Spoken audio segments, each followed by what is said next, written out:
Hello, guys. Hi, it's Dr. George here for Tucked In Tuesdays. So I'll allow a few of you to come in. If you go ahead and put where you're from in the comments section, that way I'll be able to read those and even post them on the screen. I have two very, if there were infinite varies, I'd use them all. Special people in the waiting room, and I'll bring them out shortly. You don't see this onesie very often. Don't see it too much. But those that have been following me, could you tell me about this onesie? This onesie is very special. So if you can type in the comments what this onesie means to you, it means a whole lot to me. I'll see how well you know Tucked In Tuesdays and Dr. George. So I'll give you time to put those comments in. I'm also going to be able to see those people that are live on my page that are watching. Hi, Miss Clayton. How are you? I see you watching. Hi, Miss Duke. You're watching from my personal page. Says hello and she misses you. Hello, Miss Duke. Miss Fernbacher. Alexis, how are you? Let's see who else is in there. If you type your comments, I can see you. Hi, Miss Whitfield. Hi, James Laws. How are you? Miss Whitfield is a AP in the district. Coach Bridges, she's down in the waiting room, but she says hello, but because she's in the waiting room, you can't see her comments. Hi, Alexis, that's you. So how are you? Hi, Mr. Cooper. I see him just coming in. So hello. Type in the comments and then I can put them in the banner just like this so you can have them highlighted. Fatula Whitfield says hi. Mr. Laws and Alexis Clifton. Hello. So I have my special guests, as I said, so I always bring them out. But this onesie, I asked earlier what this onesie means to me. Hi, from Peru. Hi, Fabiola. I would imagine that's how you say that name, and that's a beautiful name. I hope I said it right. Welcome. Hi, Janae. How are you? Miss McCullen. Hi, Dana. How are you? It's so good to see you. So I have some really good friends and no pressure, Belinda. So I'll bring out my special guest because no one answered about the onesie. This is the first onesie that I ever wore. My first. Hi, Miss Hernandez. The first one, the onesies I ever wore for Tucked In Tuesdays. There was a book that I read for my first Tucked In Tuesdays, and it was read by Micheal Hall. But I want to bring in a couple of my guests. I have some surprise guests, of course. First, Mr. Hall. Hello. Good to see you. He was the starter of Tucked In Tuesdays, and I am so honored because we'll be debuting his new book. But it all started with Red, Mr. Hall, and I just want to say thank you for that opportunity. Thank you so much. Oh, and thank you so much for reading it. And you're really rocking that onesie. Thank you. They won't let me wear it to work. So I'm going to bring out my next friend, Dr. Nye from BISD. So there's Dr. Nye. She's going to be tuning in, and I told Mr. Hall in advance. Kimber may shed some tears of happiness, shed some tears of joy. That's just my Kimber, and that's why I love her. I also have one of my other faithful Tucked In Tuesdays, Coach Bridges from Homer Drive Elementary. So I have three guests, including me. I always consider myself as a guest. And my lovely husband, he's there watching. So I love you, Melvin, and thanks. So my first book that I'm going to read tonight is Micheal Hall Red, a Crayon story. And if you know Dr. George, you know that I always talk about red. You see that rip cover, Mr. Hall? I like that. When kids make a decision, I pull out red as a reference book. Everybody has school law. I have red. So I just want you to know that. I use it. Hi, Riley. Hi, Anastasia, my big sister. Hi, Miss Thibodeau. So Micheal Hall read a Crayon story. He was red, and as you can see, there's red. It's a blue crayon in a red wrapper, and I absolutely love red. All right, but he wasn't very good at it because look what he does. He's got a red wrapper, but he colors everything blue, even the fire trucks. His teacher thought he needed more practice. I'll draw a red strawberry, then you draw a red strawberry. You can do this, really. So there it is. Put some orange, because that's what we do as educators, right? We give you a buddy, say help him. If that worked, how that worked. But he couldn't really. Like this, oh my, let's try again. So there's Scarlett teaching him, I do the strawberry, you see, I do. He did it, no help. I love you too, Anastasia. His mother thought he needed to mix with other colors. Why don't you two go out and draw a nice round orange, a really big one, a really orange one? Why would mom suggest that a red crayon or with a blue crayon inside and a yellow crayon go out? And my guest can answer, why do you think she would send the two of them out? To make an orange circle. You know, Dr. Knight? No. You do know, Dr. Knight. Because if you send a red and yellow. Oh, I got it. A red and yellow, it's going to make orange. But instead, they made a big green circle. But they made a big greenish one. They said, yuck, oops, because he's blue. And he cannot do it. He just can't do it no matter how hard he tries.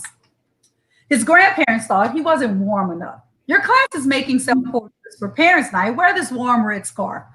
Nice. It's so you. So they put him on a scarf.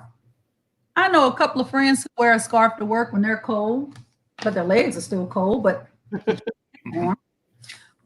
it so wasn't.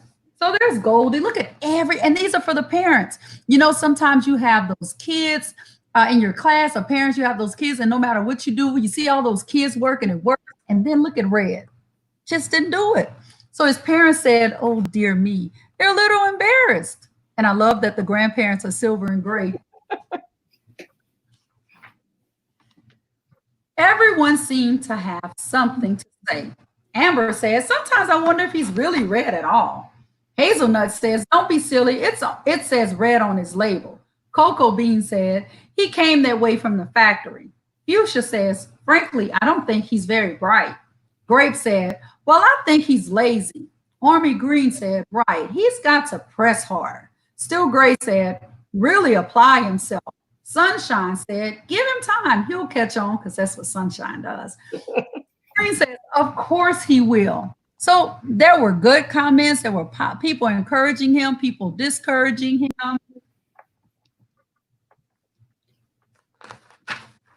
But he didn't catch on. Green was able to draw a green frog. Black drew a black sheep. Brown drew a brown cow. And Red drew a blue ant.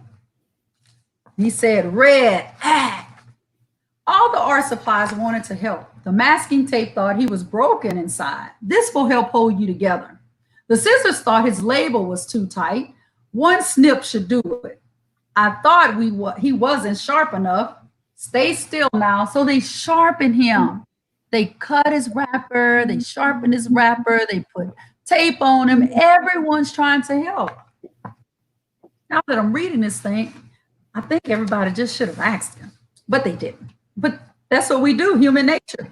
But even with all our help and all his hard work, he drew blue hearts, blue cherries, blue fox, and blue toenails, which Kimber probably would like blue toenails, I'm just saying. We just couldn't get the hang of it. So there his friends are drawing a stop, and he runs away. He runs off the page because he can't get the red light right. One day he met a new friend. Will you make a blue ocean for my boat? That's what his friend said. And there he is with the tape. It's a big ship. Eat some water. I can't. I'm red. He says, will you try? He did. Thank you. It's perfect. You're welcome. It was easy. And look, for once, he's successful with the little water. Oh. And he didn't stop there. He colored bluebells and blue jeans and bluebirds and blueberries and a blue whale. He said, I'm blue. And he's perfectly proud to be blue, even though his wrapper said red. He was blue. Everyone was talking. My son is brilliant. Now that's what Olive says, his mom. Amber said, who would have known he was blue? Hazelnut always said he was blue. Cocoa bean, it was obvious. Barry, his blue ocean really lifted me. Sea green, all of his work makes me happy. Brown, his blue strawberries are my favorite. Apple green, he's so intense. Yellow, I'm going to make a green lizard with him, a really big one. Gray, I hear he's working on a huge new project. Scarlet, he's really reaching for the sky. So now everybody's attitude has changed. And he really was, because now he could color the sky. And those are all the colors underneath. And that's it. And he dedicated it to his wife, Deborah. So, Mr. Hall, tell me what prompted you to wear. I know the story, but other people don't. Tell me what prompted you to write Red. Well, I started in the beginning. I always wanted to do a book about crayons because I love crayons and I think about them a lot. And I do think about what it's like, what it would be like if crayons were like people. And so I did have this thought that when I finally started making books, I had this thought that if I would write about a crayon that had the wrong label, it would maybe make sort of visible a problem that we deal with as a society. And so that's sort of how it came about. And I'm dyslexic. So when I was writing the book, I felt that I could really hear some of the voices, like he's lazy, he's got to press harder. And I remember hearing those voices about me. And I was reading as fast as I could, but I couldn't read. I just wasn't made to read that fast. But look at you. Have all these books. So I absolutely love that story. And I remember when you told me the first time, I cried. No. Because no idea, because you wrote the book and it was so beautifully written. You said the comments were comments that you heard. Yeah. You struggled with the reading, and now look at you. But this book can be taken in so many aspects. We look different, like he did, but our insides are different. And we think that we have to be what people see on the outside, and we don't. My friend Kimber is sitting here. We have this little secret conversation. She knows exactly what I'm talking about. Hi, Bailey. So when you guys are looking at this, if there's something inside of you that you think you won't like me, Mr. Hall, those aren't their people, right? Right. The people who love you will love you regardless of what the inside looks like. So glad about that book. This book prompted me to pull out all your other books. Before I get to that book, you have tons of books written by Micheal Hall. And also, we're debuting a brand new book tonight, Swing. Right, Mr. Hall? Your debut is actually today, right? It is, yes. So it happened to be on a Tuesday. He read a best-selling book, and I know that this book will be too. I don't read them in advance. I have to tell him a funny story. He did ask me, Dr. George, could you read the book and send me a question? And what did I say to you, Mr. Hall? You said, what would you like your readers to get from this book? I think something like that. But wait, before I did it, how hard was that for me to do? Because what don't I do before? You don't read the book. Yeah. So I sent you a question. I said that would go against my morals and values. I can't. And he respected that. And I was able to ask a question that didn't break what I believe. So I appreciate that. Yeah, well, I appreciate you doing it. Yes. So let's get right into Swing. All right. So Swing. I'm so excited. This is Swing. All right.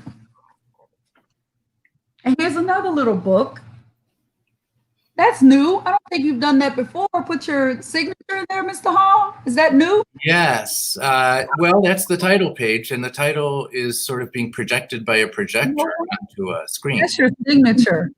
You do it so well, it looked like a drawing in the book. Yeah. Right. That's nice for autograph. Well, this is part of the book. Okay, that's why it's not seen in other books. So here we go, Mr. Hall. The first letter was alone. When a second letter arrived, Can I play with you? The second letter asked. So there's L and V. The second letter was different. Unlike the first letter, who lived in the middle of the alphabet, the second letter lived at the far end. One's frowning, one's happy.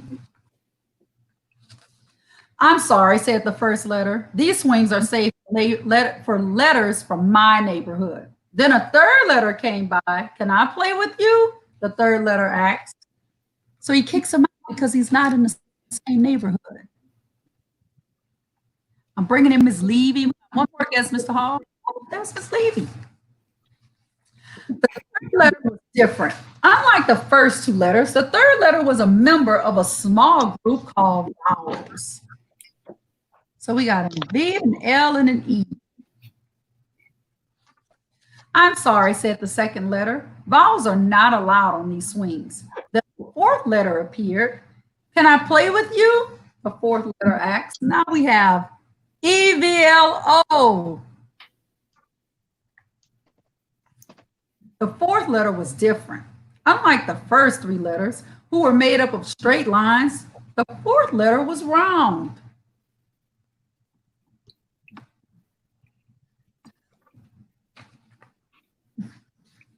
I'm sorry, said the third letter. These swings are safe for, ouch, you bumped me. Did not, said the second letter. Did too, said the third letter. Did too, said the first letter.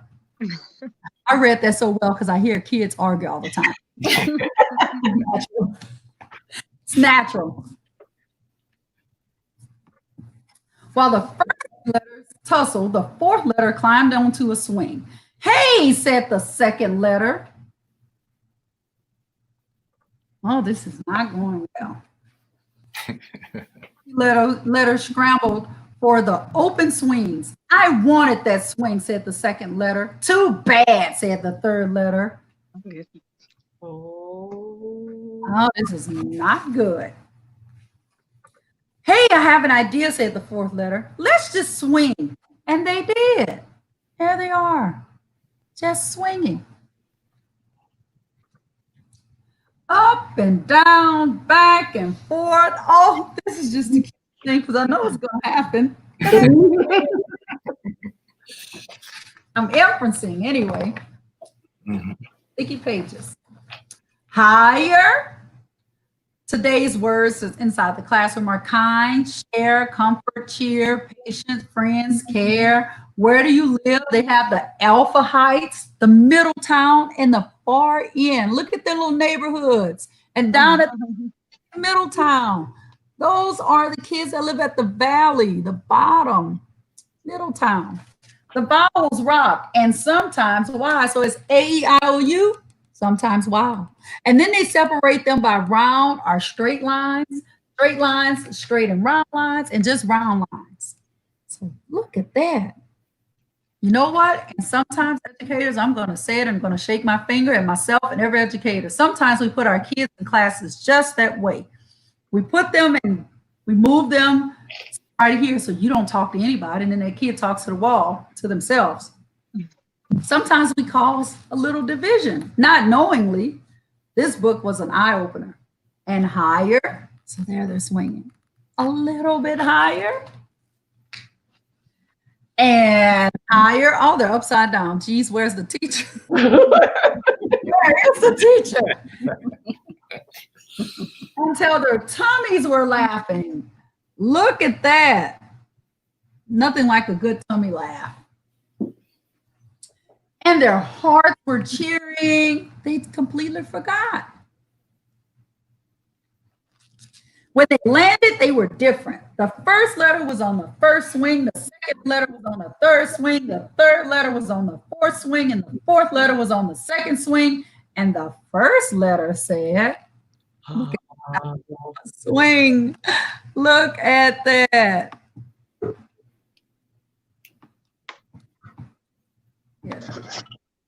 Yeah, Lordy is right, Ms. Dura. So let's do it again.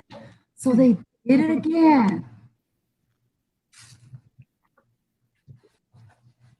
And let's see what's on that back page. Oh, that's it. So, Mr. Hall, Tell me about swing. Well, swing, I've written a book about the alphabet. I wrote a book called Little I. And when I was doing that, I really thought a lot about the alphabet and what if letters were like people. And one of the things that I thought about with the alphabet was I thought, well, one big question was, do they know that they have a job, which is to make words? And I thought, well, maybe they do, but maybe they don't know how to spell. And some of them maybe pretend that they can, and some of them think that they can. And so, for example, you have your vowels and your consonants. The vowels are the smaller group, the consonants are the non-vowels. And, I think some of the consonants would say, consonants should only make words with other consonants.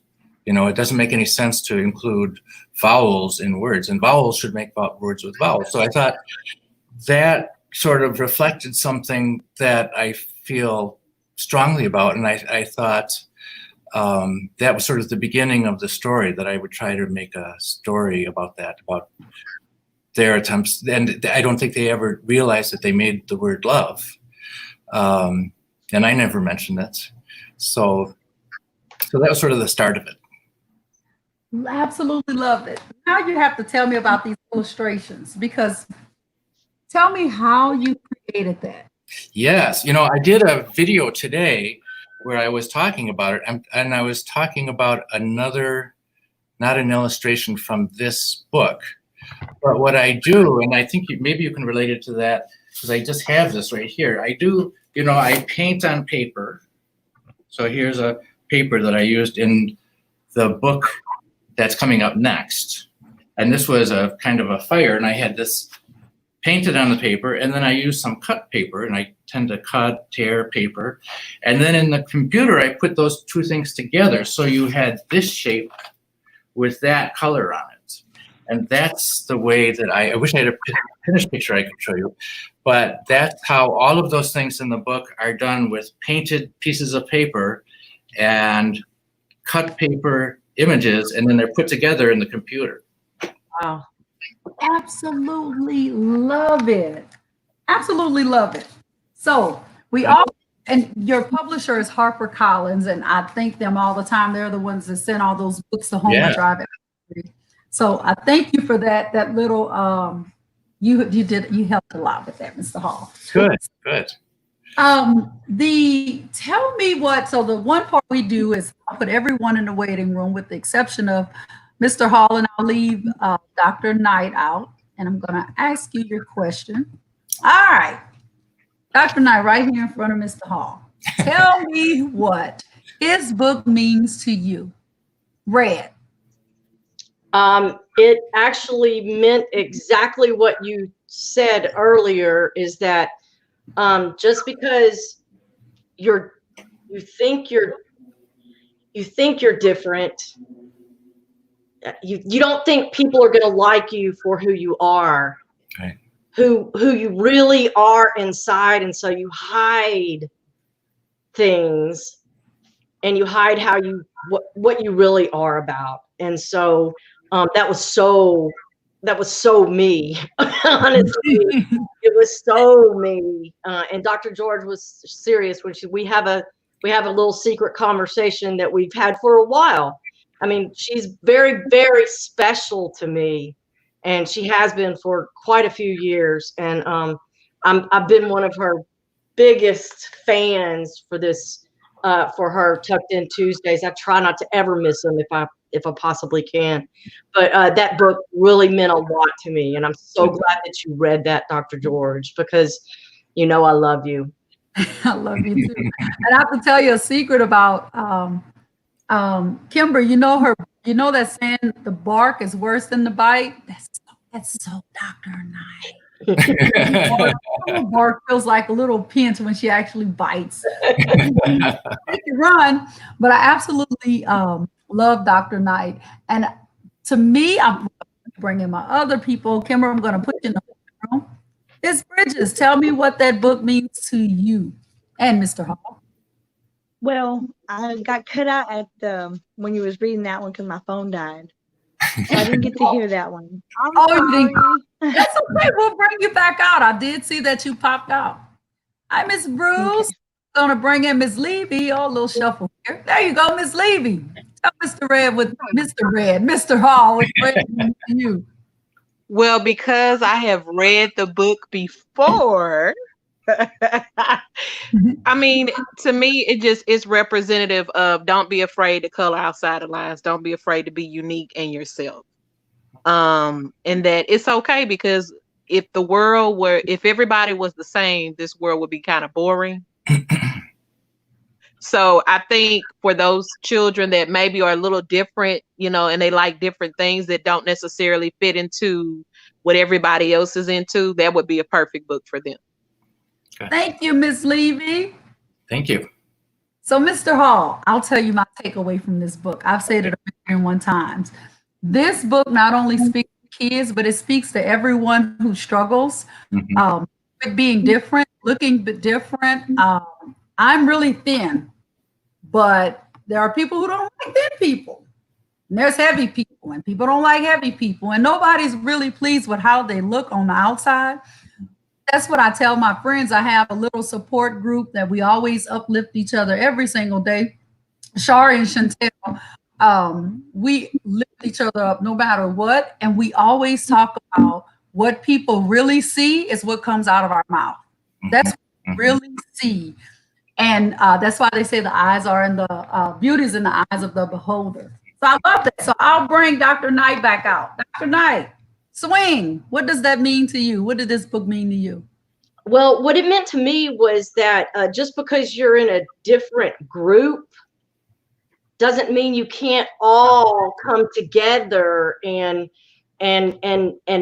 relate to each two I mean, they were all in, well, not all, but two of them were, they were in different parts of the alphabet or two were vowels and two were consonants, but yet they all became friends.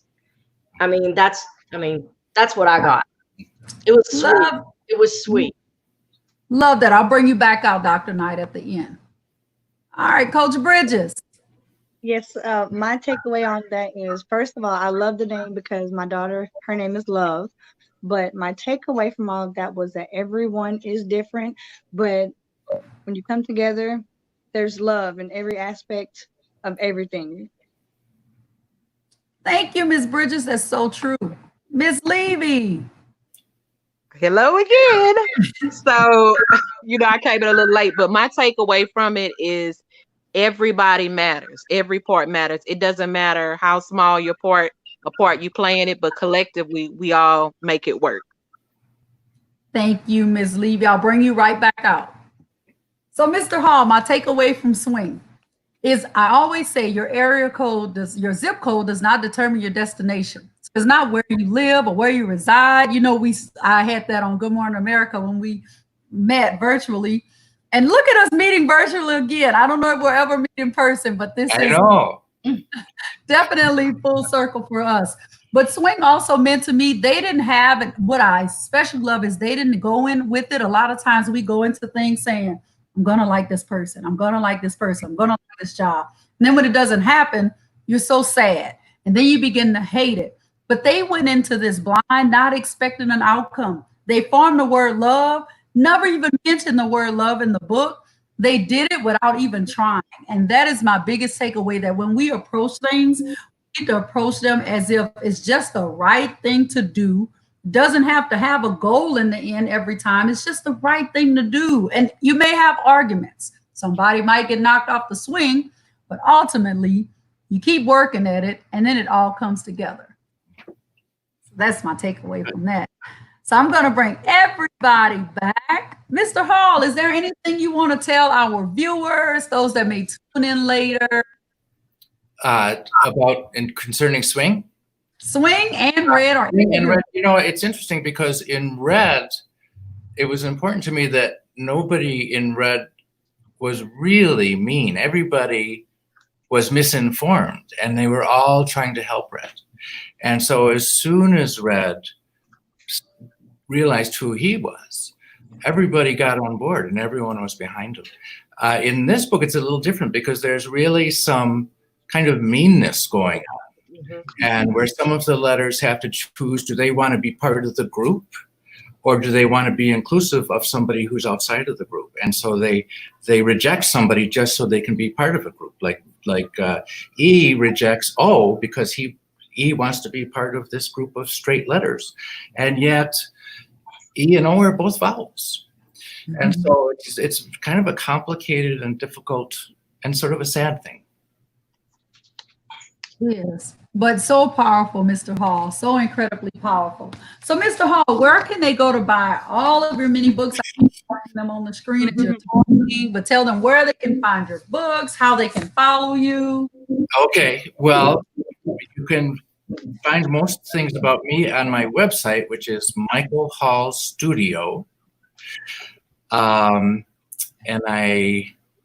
I've got some Facebook and Twitter things on there. And I also have connections to places where you can buy the books on that website.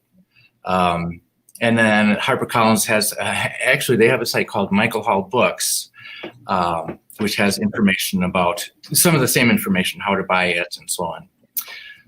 So I think does that do it? Yes, that does it. And I have one tough question. What is your favorite book? Your favorite book that you wrote? What is your favorite book? Oh, I always have a hard time with that. But it is, I wrote this book called Perfect Square, and it's about a square that gets modified. It gets changed. Something happens to it, and it doesn't seem like a good thing, but out of each change, he makes himself into something beautiful. And I realized, I was writing this for my daughter, Hannah, and I didn't realize at the time, I was also writing it about her because she was going through being diagnosed with type 1 diabetes, and she was confronting this change. And it was funny because she just seemed to have this attitude that was, I'm going to find the good thing in this, wherever it is. And I thought, well, she's just like the perfect square.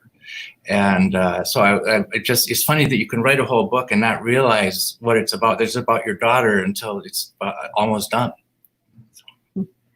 I think all of your books, Mr. Hall, I think I can speak for everybody when I say your book speaks to everyone. All of us are educators, but we all got something different out of the book. Good. And it's in every single one of your books. There's not one single message that everyone gets. Everyone gets a different message. So I just want to thank you again for sharing, Mr. Hall. As I always close, and I hate to close, Mr. Hall, because you're like very, very special.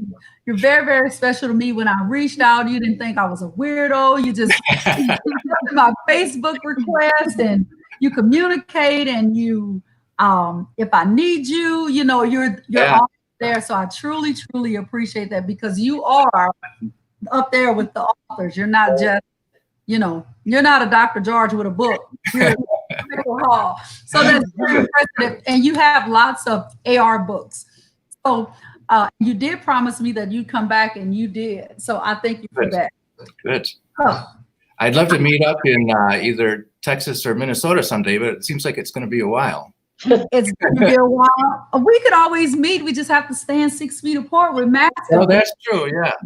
And we've got a lot of masks.